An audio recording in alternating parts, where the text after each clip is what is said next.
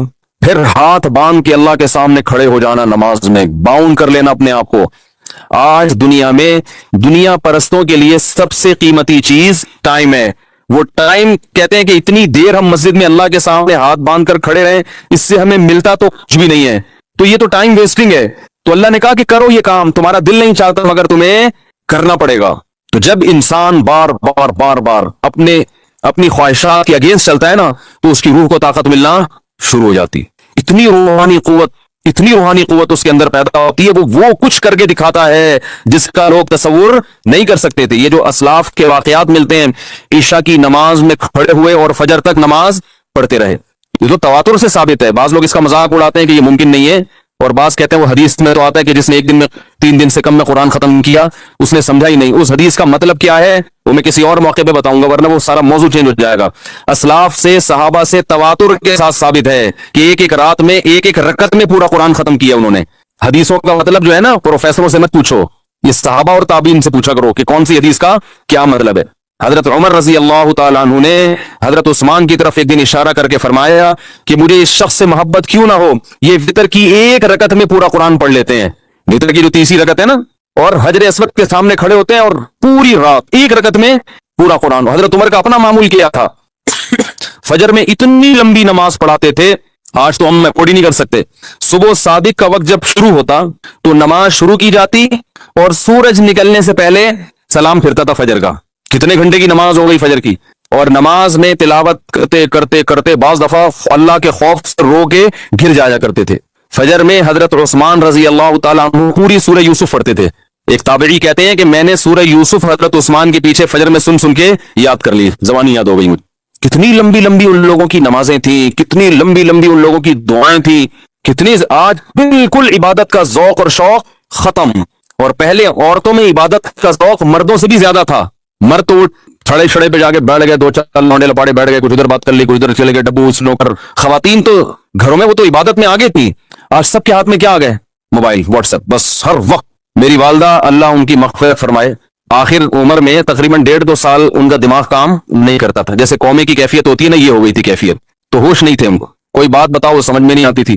لیکن تسبیح جیسی پکڑاتے تھے نا فوراً چلنا شروع, اور زبان بھی چلنا شروع. کیوں؟ لاشعور میں یہ چیز بولو نا بھائی, بیٹھ گئی. کیونکہ زندگی بھر تسبیح پڑھی ہے نا, تو اب ہوش نہیں ہے. تو جیسے ہی تسبیح ہاتھ میں آئی اللہ کا نام شروع. میرے بڑے بھائی جب سورہ یاسین کی تلاوت کرتے ان کے سامنے, تو سورہ یاسین کا تلاوت کے جو کوئی لفظ چھوٹ جاتا نا تو وہ ان کی زبان سے نکل جاتا تھا. جیسے آخری لفظ آ رہا ہے نا مبین, تو وہ رک گیا تو وہ ان کی زبان سے نکل. ایک لاشعور میں سورہ یاسین بہت پڑھی ہے انہوں نے. تو میں نئی نسل کو دے کے یہ پیشگوئی کر سکتا ہوں کہ جب ہمارا بڑھاپا ہو, اللہ ہم سب کو بچائے, تو پتہ نہیں ہمارا حال کیا ہوگا. ہوش میں نہیں ہوں گے. کوئی تسبیح لا کے پکڑائے گا تو ایسے لگے گا جیسے یہ پتھر ہے.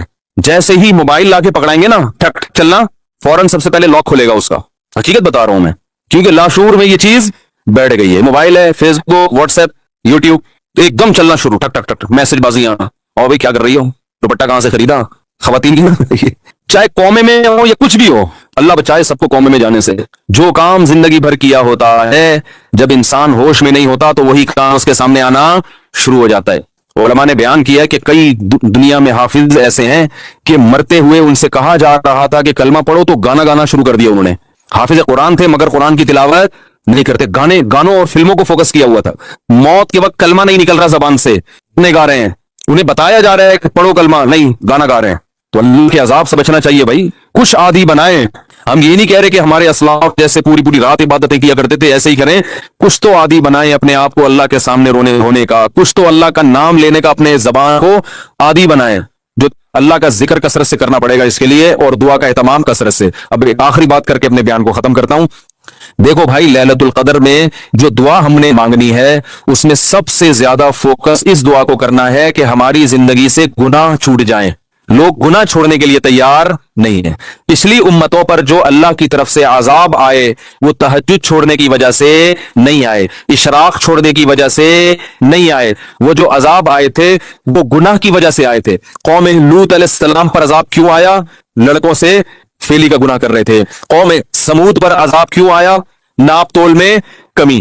تنخواہ پوری لیتے, کام ادھورا کرتے. آج ہر آدمی یہی کر رہا ہے, دفتر میں کام پورا نہیں کرے گا, تنخواہیں پوری لی جا رہی. پولیس میں سب سے ایماندار وہ آفیسر سمجھا جاتا ہے جو رشوت نہیں لیتا. حالانکہ اتنا کافی نہیں ہے, بلکہ یہ بھی ضروری ہے کہ اپنی ڈیوٹی ٹائم پہ دیتا ہو. بھائی رشوت لینا بھی حرام ہے, لیکن کام کیے بغیر تنخواہ لینا کہاں سے جائز ہو گیا ہے بھائی؟ گورنمنٹ کے اداروں میں جو اسکول اور یونیورسٹیاں ہیں وہاں پروفیسر حضرات اور ٹیچرز اگر وہ دل جمعی کے ساتھ بچوں کو نہیں پڑھا رہے ہیں اور سیلری پوری لے رہے ہیں تو وہ سیلری قوم سمود میں داخل ہوگا کہ نہیں ہوگا کہ کام ادھورا, اور جب حق لینے کی باری آئی پورا اور دینے کی باری آئی تو اس میں ڈنڈی مارتے ہیں. کتنا قرآن مجید نے والدین کا حق بیان کیا ہے. لا تقل لهما اف, اف بھی نہیں کرنا ہے. بہت زیادہ قضا کا لفظ استعمال کیا. تیرے رب نے فیصلہ کر دیا کہ ماں باپ سے اچھا سلوک کرنا ہے, فیصلے کا لفظ استعمال کیا. کہتے ہیں عدالت نے فیصلہ سنا دیا, اس کی ویلیو ہوتی ہے. ایک جگہ فرمایا ووصینا, وصیت کر دی ہے. وصیت کہتے مرتے ہوئے جو انسان جو بات کہہ کے جا رہا ہوتا ہے, اللہ پر تو موت نہیں آئی لیکن اللہ کہہ رہے ہیں اتنی تاکید سے یہ بات کہہ رہا ہوں جیسے کوئی دنیا سے جانے والا کس تاکید سے کہتا ہے نا, تو وہ معمولی حکم نہیں ہوتا, بہت سخت آرڈر ہوتا ہے. تو والدین کے بارے میں بھی اللہ نے کہا معمولی حکم نہ سمجھنا, بہت شدید آرڈر دے رہا ہوں کہ والدین کے ساتھ اچھا سلوک کرنا ہے, خدمت کرنی ہے. ایسے لوگ ہیں 10-10 سال سے والد صاحب قومے میں گئے ہوئے ہیں, خدمت کر رہے ہیں ان کی وہ. اور ایسے لوگ بھی میں نے واقعہ سنایا تھا نا پچھلے ہفتے کا, اپنے باپ کو لے کے جا رہے ہیں ہاسپٹل, باپ بول رہا ہے زیادہ تو ابا کو کہہ رہا ہے ابا چپ کر جاؤ ورنہ ایڈی سینٹر میں جمع کرا دوں گا, چپ کر جاؤ ورنہ اولڈ ہوم میں جمع کرا دوں گا. زیادہ نہیں, یہ بہت گھٹیا جملہ ہے, بہت غلیظ جملہ ہے یہ. آپ نہیں کہہ سکتے باپ کو یہ جملہ, وہ جو مرضی بولے آپ نے بہرحال اس کی خدمت کرنی ہے, ماں کی بھی اور باپ کی بھی. بہت بڑا حق ہے. تو لیلۃ القدر میں ان گناہوں سے توبہ کرنی ہے. اگر توبہ کی توفیق نہیں مل رہی تو اللہ سے توبہ کی توفیق مانگنی ہے. اللہ میرے باپ کے ساتھ میرا سلوک اچھا نہیں ہے, تو مجھے باپ کے ساتھ نرم لہجے میں بات کرنے کی توفیق عطا فرما. مائیں بیٹیاں ماؤں کے ساتھ اچھا سلوک نہیں کرتی, گریبان پکڑتی ہیں ماؤں کا, تانے دیتی ہیں. کہیں شادی ہو گئی نا بچے کی غلط سسرال, ماں تانے دیں گی آپ نے کرایا یہ. وہ بھائی ماں کب بیٹی کے لیے برا سوچتی ہے, مقدر میں تھا ہو گیا, آپ نے کیا یہ آپ کی وجہ سے ہوا ہے. بہت غلیظ جملہ ہے, تانے دیے جا رہے ہیں, برا بلا کہا جا رہا ہے. تو اللہ سے ان بیٹیوں نے ہاتھ اٹھا کے توبہ کرنی ہے. اللہ ماں کے ساتھ بدسلوکی اس جرم سے میں توبہ کرتی ہوں, اے اللہ تو مجھے اس توبہ پر قائم رہنے کی توفیق عطا فرما دے. نبی صلی اللہ علیہ وسلم نے فرمایا وہ عورت جنت میں داخل نہیں ہو سکتی جس کی موت اس حال میں ہو کہ اس کا شوہر اس سے راضی نہ ہو. کتنی خواتین ہیں, شوہر بیسک حقوق ادا کر رہا ہے مگر اس سے تمیز سے بات بولو بھائی نہیں کرتی. سب سے بڑا حق تو والدین سے اطاعت میں تو اللہ نے عورت کے لیے شوہر کا والدین سے بھی زیادہ کر دیا. ہم کوئی انگریز تھوڑی ہیں کیا, ہر آدمی اپنے اپنے طریقے کی زندگی گزار رہا ہے. وہاں میاں بیوی کا تعلق ایک قانونی ہوتا ہے, وہ تمیز سے بات کرو تو ہم بھی کریں گے, نہیں تو تم بھی نکلو یہاں سے ہم بھی نکلے. کوئی ریلیشن تھوڑی ہے. سوشل ڈسٹینس کے پیپر لیے ہوئے ہیں میاں بیوی نے عدالت سے, میاں ادھر سوئے گا بیگم ادھر. کوئی پوچھے بھائی وہ ادھر کیوں سو رہا ہے تم ادھر کیوں سوئے, ہمارے پاس ڈاکومنٹس ہیں, گورنمنٹ نے ہمیں اجازت دی ہے کہ ہمارے آپس میں اختلافات, تم وہاں سو گے تم وہاں, تو وہی وہ تھوڑا باہر نکل کے میں سو جا پھر تو. یہ کوئی ریلیشن ہے؟ عجیب پاگلوں والی زندگی ہے. تو کتوں کو گلے لگا رہے ہیں, انسان سے دور. تو قربانی دینی پڑتی ہے رشتے نبھانے کے لیے. تو شوہر کا بہت بڑا حق ہے کس پر, بیوی پر. عورت کو وفا کرنی اپنے شوہر کے ساتھ. وہ اگر گھر میں نہیں ہے, سفر پہ گیا ہے تو خیانت نہیں کرنی ہے. ایسے شخص سے بات نہیں کرنی ہے جس سے آپ کا شوہر بات کرنے سے خوش نہیں ہوتا. اجازت نہیں ہے. آپ جہاں میاں باہر نکلا فوراً فون ملا لیے, کپے ہو رہی ہیں, میسج بازیاں چل رہی ہیں. اور مرد کو حکم ہے کہ وہ عورت کمزور اللہ نے پیدا کی تو اس کی کمزوری سے ناجائز فائدہ بولو بھائی نہ اٹھائے. آپ صلی اللہ علیہ وسلم نے حجۃ الوداع کے موقع پر جو خطبہ دیا نا، وہ آخری خطبہ، اس میں صحابہ کہتے ہیں ہم سمجھ رہے تھے کہ اب نبی دنیا سے جا رہے ہیں، تو آپ نے خطبہ دیا کہ اللہ نے ان عورتوں کو تمہارے ماتحت رکھا ہے، اس لیے نہیں کہ تم ظلم کرنا شروع کر دو، ان پر تمہاری اتنی اطاعت واجب ہے کہ تمہاری مرضی کے بغیر گھر سے نہ نکلیں، تمہاری مرضی کے بغیر کسی کو گھر میں داخل نہ ہونے دیں، اور تمہارے مال میں خیانت نہ کریں۔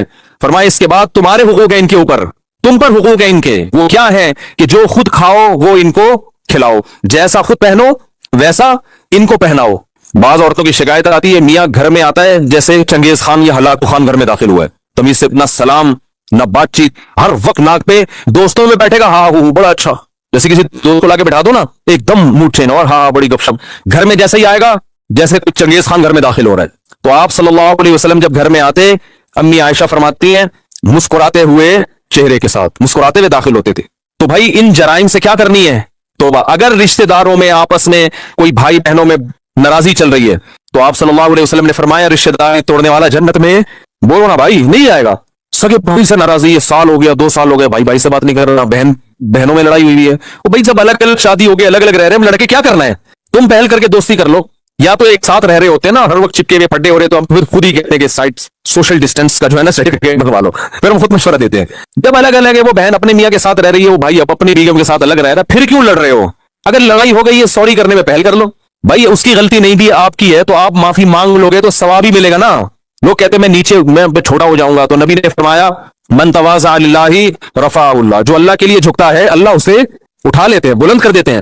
تو رشتہ داری جوڑنے کے لیے اپنے خونی رشتوں کو ہدیہ دینا سیکھو، خونی رشتوں پیسے، سمجھ رہے ہو، دعوتوں سے دوستی نہیں ہوتی۔ لوگ کیا کرتے ہیں آج بہن کو عید پہ ہم نے دعوت پہ بلایا، بہت اچھی بات ہے بلائیں بہنوں کو، اصل چیز ہے کیش، یہ دینا چھوڑ دیا کیونکہ اس سے جان نکلتی ہے، پیسے نہیں دیے جاتے آج۔ منتیں مانیں گے روزے کی، منتیں مانیں گے نمازوں کی، صدقے کی منتیں مارکیٹ سے شارٹ، ٹھیک ہے نا، اے اللہ میرا یہ کام ہو جائے تو اتنے روزے رکھوں گا، خواتین بھی مانے اتنے روزے رکھوں گا۔ پہلے صحابہ جو منتیں مانتے تھے وہ یہ کہ میرا یہ کام ہو گیا تو اتنے پیسے صدقہ کروں گا۔ پیسے مارکیٹ سے کیا ہو رہے ہیں کہ اللہ تو میرے سارے بھی کام بنا دے، پیسے جیب کے کام ہی یہی ہے کہ پیسے بچ جائیں، یہی تو کام ہے، تو وہی کام میں کیسے قربان کر دوں؟ تو رشتہ داروں کو پیسے دیا کرو، پیسے روکڑا، سمجھ رہے ہو، بھائی کو لفافے میں ڈال کے ڈالر دو، یہ ہدیہ ہے آپ کو۔ اگر وہ اپنی توہین محسوس کرتا ہے چھوٹا بھائی مجھے کیوں ہدیہ دے رہا ہے، سائڈوں سے بھجوا دو، کسی دوست کو بولو یہ تم دے دینا، میرا نام نہیں آنا چاہیے، نہیں آ رہی میرا خیال بات سن۔ بہنوں کو ہدیہ دے دیا کرو، زکات دے رہے ہوتے ہیں بہنوں کو، ٹھیک ہے زکات بھی دینا جائز ہے، ثواب ملے گا، لیکن زکات دینے کا مقصد ہوتا ہے کہ اب اپنی ذمہ داری ہماری کیا ہو گئی پوری، بھائی زکات تو غریبوں کا حق ہے، بہن غریب ہے تو ایک تو اس لحاظ سے، لیکن بہن کا حق تو اس لحاظ سے بھی ہے کہ وہ بہن ہے، اس کو تو زکات کے علاوہ بھی دو نا بھائی۔ تو خونی رشتوں کا جو حساب کتاب ہے وہ کیا ہو رہا ہے، ختم۔ ایک بات میں خواتین سے کہتا ہوں، آپ کے بچوں پہ اگر آپ کا دیور ہاتھ اٹھائے تو آگے سے بولا مت کرو، بچے پہ باپ کا بھی حق ہے، چچا کا بھی حق ہے تربیت میں، وہ بھی تو لگتا ہے نا کچھ۔ چچا نے اگر اپنے بھتیجے پہ سختی کی، ڈانٹ دی، تو بچے کو یہ نہ سکھایا کرو کہ تم کون ہوتے ہو میری اولاد پہ ہاتھ اٹھانے والے، بچے کو بتاؤ کہ یہ بھی آپ کے چاچو ہیں، ان کا بھی رشتہ ہے، یہ بڑے ہیں، اگر انہوں نے کبھی ہاتھ اٹھا لیا، کبھی سختی کر لی تو بیٹا برداشت کرنا ہے۔ فوراً لڑائی شروع ہو جاتی ہے، دیور نے ہاتھ اٹھا کے مارا تو اپنے میاں کو بتاتی ہیں بھائی آپ تو چلو باپ ہو، یہ کون ہوتا ہے ہمارے معاملات میں دخل اندازی کرنے والا، وہ پھر کبھی بھی دخل اندازی نہیں کرے گا، کہے گا جاؤ تمہارے بچے تم سنبھالو۔ پھر وہ جب بھتیجی بڑی ہوگی، اس کی شادی بھی فکر ہوگی، بھائی تمہاری ٹینشن ہے، ہماری ٹینشن، ارے بول لو نا یار، نہیں ہے، ہماری ٹینشن نہیں ہے۔ پھر جب وہ بیٹا بڑا ہوگا، اس کو روزگار کی ضرورت ہوگی، چاچو بولے گا تمہاری ٹینشن ہے، میری ٹینشن نہیں ہے، میں کیوں تعاون کروں بزنس میں، میں کیوں جاب دلواؤں، میرے تعلقات ہیں، میں کیوں دلواؤں، میرا کیا ہے، ہاتھ اٹھانے دیا نہیں، اس وقت غیر تھا، اب اپنا کیسے بناؤں؟ ہم تو بھائی اپنے باپ سے بھی پٹے ہیں الحمدللہ، ابا سے تو بہت ہی پٹے ہیں، تمیز سے، طبیعت سے، اما سے بھی پٹے ہیں، بھائیوں سے بھی پٹے ہیں، اور ہمارے بچے ہیں، ہمارے بھائی ان کو ڈانٹ دیں، ہم نے تو کبھی نہیں کہا کہ بھائی کیوں، ہم تو کہتے ہیں آؤ کبھی ڈانٹو کبھی پیٹو اپنے بھائیوں کو، ہمارا ابھی بھی کوئی بیان سنو گے تو بھائی کبھی کوٹ لگائیں یار بچوں کی، ہمیں بھی اچھا لگے گا، بچوں کو احساس ہوگا بھائی یہ بھی کچھ لگتے ہیں۔ تو خواتین سے محبت کا حکم ہے، ان کو باپ بنانے کی اجازت بولو بھائی نہیں۔ اگر آپ کی بیوی آپ کے بھائی کو بچوں پہ سختی کرنے یا نصیحت کرنے نہیں دے رہی تو بیگم کو بتاؤ بیگم اس میں تمہارا نقصان ہے، اس سے ریلیشن کیا ہوگا، کمزور، ریلیشن کمزور ہو جائے گا اس سے، کل میں زندہ رہتا ہوں نہیں رہتا کس کو پتا ہے، میں مر جاتا ہوں تو یہی باپ بن کے پالے گا اس کو، بھائی پالتے ہیں نا، چچا ہی تو پالتے ہیں پھر، تو اسی کا ماموں ہے، ہم تو بھائی اپنے ماموں سے تک ڈانٹ کھاتے ہیں، اب تک ڈانٹ کھاتے ہیں، کبھی ہمارے ماموں نے آگے ڈانٹا ہو تو ہمارے ابا کو شکایت نہیں، ابے تم کون ہوتے ہو آگے ایسا ہے، میرے بچے ہیں سسرال کا, میں اپنے سسرال کی انٹرفیئرنس برداشت نہیں کروں گا. یہ اب کے ڈائلاگ ہے, پرانے زمانے میں اس کو بد اخلاقی سمجھی جاتی تھی, بدتمیزی سمجھا جاتا تھا اس کو. کیسے سمجھائیں بھائی, کاش پولیس کی سمجھ میں آ جائے تو پھر پولیس سمجھائے گی آپ کو, لیکن ان کو بھی سمجھانا بہت مشکل ہے. تو ماموں بھی بڑا ہے بھائی, وہ آپ کی ماں کی طرف سے بڑا ہے نا. ماموں نے آگے بھانجوں پہ ہاتھ اٹھا لیا تو شوہر بچوں کے باپ کو تکلیف ہو کہ تمہارے بھائی میرے بچوں پہ سختی کیوں کر رہے ہیں. بھائی تمہارے بھائی اس کے بچوں کے ماموں لگتے ہیں, تو ماموں کا حق ہے کہ بھانجوں کو سلواتیں سنائے, ڈانٹے. پٹھانوں میں ایک چیز بڑی اچھی ہے, کوئی بھی کوڑ کے چلا جائے, خاندان میں سب کیا ہوتی ہے ٹائٹ ہے, فیملی ریلیشن بڑا مضبوط ہے. آپ کے پی کے جائیں پشاور اور یہ سوات وغیرہ میں تو جاتا رہتا ہوں نا, کزن آئے گا نا, وہ کہے گا بچے کھیل رہے ہوں گے نا, کزن بڑا کزن ہے, وہ آ کے بچوں کو چٹکی دکھائے گا, بولے چلو شاباش مغرب کے ٹائم ہو گھر. سارے بچے اس کے بھتیجے بھانجے اپنے بچے سب ایک ہی طرح سے ڈیل کر رہے ہوتے ہیں. وہ نہیں دیکھتے کہ یہ میرا ابا ہے یا چاچا ہے یا تایا ہے, ماموں ہے. خاندان کا ایک بڑا آئے گا, چٹکی بجائے گا, بولے پتلی گلی سے نکلو, سارے چلے جائیں. کیونکہ خاندان کے سارے بڑوں کو باپ جیسا رائٹ ہی حاصل ہے. سارے ننیال کو ماں کے حقوق ہیں اور سارے ننیال کو باپ کے حقوق. تو یہ اللہ نے رشتہ داری جوڑنے کو فرض قرار دیا ہے, تو اس کو بھی کریں کہ بھائی اپنے خاندان میں اپنے بچوں کو بڑوں کا ادب سکھائیں, ان کو ورغلائیں نہ کریں. ہاں کبھی سختی کر لے تو الگ سے لے جا کے سمجھائیں, بھائی ایک چماٹ کافی تھا, 6 بلا وجہ لگا دی آپ نے, الگ بچے کے سامنے نہیں. ایک تھپڑ تھا, چلو 2 بنتے ہیں, آپ بلا وجہ کوٹے جا رہے ہو, اس سے تو بد اخلاق ہو جائے گا. تو سائڈ پہ لے جا کے چھاؤں میں آ کے ٹھیک ہے بھائی, بچے کو تو ہم یہی کہیں گے کہ 6 مارے, 6 اور مارنے چاہیے تھے, لیکن آپ تھوڑا سا خیال کرو. تھپڑ پہ آپ کا ہاتھ بھی دیکھو کتنا بڑا ہے. بعض لوگوں کا تھپڑ اتنا بڑا ہوتا ہے, وہ ایک لگے نا تو پورا چھپ جاتا ہے. تو تمیز الگ سے, سامنے نہیں. تو رشتہ داری توڑنے کا جرم ہمارے معاشرے میں ہو رہا ہے. بینکوں میں سود لینے کا جرم ہو رہا ہے, سودی بینکوں میں سودی ملازمت کا جرم ہو رہا ہے, رشوت لینے کا جرم ہو رہا ہے, لڑکوں سے بدفعلی, لڑکیوں سے حرام دوستیاں, زنا, یہ سارے ہمارے معاشرے کے جرائم ہیں. یا تو بھائی انگریز بن جاؤ, انگریز کے ہاں کوئی لیلۃ القدر نہیں ہوتی, نہ کوئی توبہ طائب, کچھ بھی نہیں ہوتا. ان کے لائف کو انجوائے کرو, انٹرٹین کرو, مزے اڑاؤ اور پتلی گلی سے نکل لو. ٹھیک ہے نا. تو اگر یہ نظریہ ہے تو جتنی ٹینشن مذہب کی لی ہوئی ہے اتنی ٹینشن لینے کی بھی ضرورت نہیں ہے. پھر تو نہ رمضان, نہ شوال, نہ تراویح, نہ عید. پھر کیا عید چاند 29 کا ہوتا ہے, 30 کا ہوتا ہے, پھر کیا کرنا ہے جب روزانہ عید ہے نا. پھر تو کل سے ہی پراٹھے کھانا شروع کر دو دن میں. آج 27 ہی رات ہے, کل 27 ہو جائے, کل صبح اٹھ کے کھاؤ طبیعت سے. انگریز تو سارے انگریز صبح اٹھ کے روزہ رکھیں گے, کل ہیں پھوڑیں گے, برگر کھائیں گے, پیزا کھائیں گے. ان کو تھوڑی اس سے ٹینشن ہے رمضان کیا ہے, شوال کیا ہے, حج کیا ہے, حج ہوگا کہ نہیں ہوگا. لوگ پوچھ رہے ہیں نا, گورے نے کبھی پوچھا حج ہو رہا ہے کہ نہیں ہو رہا, کہتے بھائی تمہاری ہڈی کا ہمارا نہیں ہے. تو یا تو مکمل گورے بن جاؤ, اور اگر مکمل گورے نہیں بن سکتے تو بھائی اگر آخرت پر ایمان ہے تو پھر بڑے بڑے جرائم, انٹرنیٹ پر بےہودہ فلمیں دیکھی جا رہی ہیں. کچھ چیزیں ایسی ہیں, بس یہ آخری بات کر کے بیان ختم کرتا ہوں, کچھ چیزیں ایسی ہیں جن کی باڈی کو لت پڑ جاتی ہے, تو ان میں صرف توبہ کافی نہیں ہوتی, کسی سے کاؤنسلنگ کی ضرورت ہوتی ہے. جیسے چرس کی عادت پڑ گئی یا ہیروئن کی عادت پڑ گئی, کسی ہیروئن جی نے ہمارا بیان سنا اور توبہ کر لی جا کے, آئندہ ہیروئن نہیں پیوں گا, تو کیا خیال ہے نہیں پیے گا آئندہ, وہ تو ابھی پی کے آیا تھا نا اس لیے توبہ کر لی, ابھی تو ٹھنڈا ہوا ہے. جب ہیروئن کی طلب پیدا ہوگی تو جسم مچلے گا, چاہیے چاہیے. مفتی صاحب بیان کر رہے تھے, قرآن میں آتا ہے حرام, حدیث میں حرام, جہنم کی آگ, چولہے پہ جائے گا, آگ دیکھے گا, بڑی خطرناک ہے بھائی, لیکن جو آگ اندر جل رہی ہے تو یہ باڈی کی ریکوائرمنٹ ہوتی ہے. تو ایسے ہیروئن چی کو کہا جائے گا بھائی ہیروئن سے توبہ بھی کرنی ہے اور فوراً قریبی ڈاکٹر سے رجوع بھی کرنا, کہ وہ ہیروئن کے علاوہ کوئی ایسا ٹیکا فی الحال لگا دے, چرس پہ لے آئے. ٹھیک ہے, چرس تھوڑی سی خالص چرس پہ لا دے آپ, وہ آہستہ آہستہ آہستہ آہستہ کیا کرے گا, چھڑوائے گا. تو جن لوگوں کو انٹرنیٹ پر فحش فلموں کی عادت پڑ جاتی ہے, یہ عادت باڈی کی ریکوائرمنٹ ہوتی ہے. پھر وہ توبہ کر بھی لیتے ہیں نا تو تھوڑے دنوں میں پھر خیالات ایک جسم جو ہے نا تڑپنا شروع ہوتا ہے. تو ایسے موقع پہ کسی اللہ والے سے اصلاحی تعلق بھی ضروری, اور میں ایسے نوجوانوں کو کہتا ہوں کسی ماہر نفسیات سے بھی رابطہ کرو جو خود یہ فلمیں نہ دیکھتا ہو, کیونکہ بعض ڈاکٹر خود ہی یہ کام کر رہے ہوتے ہیں, ان کو یہ برائی سمجھتے ہی نہیں ہے اس کو, کہنے کیا ہے نفسیات, انٹرٹین تھوڑا سا, وہ ان کی اپنی انگلش ہوتی ہے ان کی. بعض ڈاکٹر الٹا لوگوں کو الٹے کاموں پہ لگا رہے ہوتے ہیں, کہہ رہے ہیں یار اتنا بھی اسٹریس جو ہے نا لائف میں صحیح نہیں ہے, اسٹریس کو ختم کرنے کے لیے. حالانکہ اس سے اسٹریس ختم نہیں ہوتی, اسٹریس بڑھتی ہے. جیسے کوئی کہے اسٹریس ختم کرنے کے لیے ہیروئن پی لو, پینے کے بعد تو ایسی اسٹریس ختم ہوگی کہ آپ کو لگے گا دنیا میں مجھ سے زیادہ خوش کوئی ہے نہیں, لیکن اسٹریس اس سے بڑھتی ہے, پھر اور مانگے گا اور پھر اسٹریس سے ہی مر جائے گا وہ جا کے. تو ایسے یہ جو فحش چیزیں دیکھی جاتی ہیں یہ اسٹریس کو وقتی طور پہ ختم کرتی ہیں, حقیقت میں اسٹریس کو بڑھاتی ہیں. ایسا آدمی خوش نہیں رہ سکتا. تو کسی کو زنا کی عادت پڑ گئی اور کسی اور طرح سے اپنی خواہش پوری کرنے کی عادت پڑ گئی, انٹرنیٹ پر فحش فلمیں دیکھنے کی عادت پڑ گئی, تو توبہ بھی کرنی ہے اور ساتھ ساتھ علاج کے لیے جسمانی اور روحانی دونوں معالج سے رابطہ بھی کرنا ہے. جسمانی معالج تو ماہر نفسیات ہیں, بہت سے ماہر نفسیات کو اللہ نے بڑی مہارت دی ہوتی ہے, ان سے رابطہ کریں. ملک میں بہت ہیں, کراچی میں بہت ہیں, ان کے پاس جائیں, بولیں بھائی اگر وہ کہنا کوئی فرق نہیں پڑتا, بولو بھائی فرق پڑتا ہے, مجھے یہ بیماری چھڑواؤ. ٹھیک ہے نا,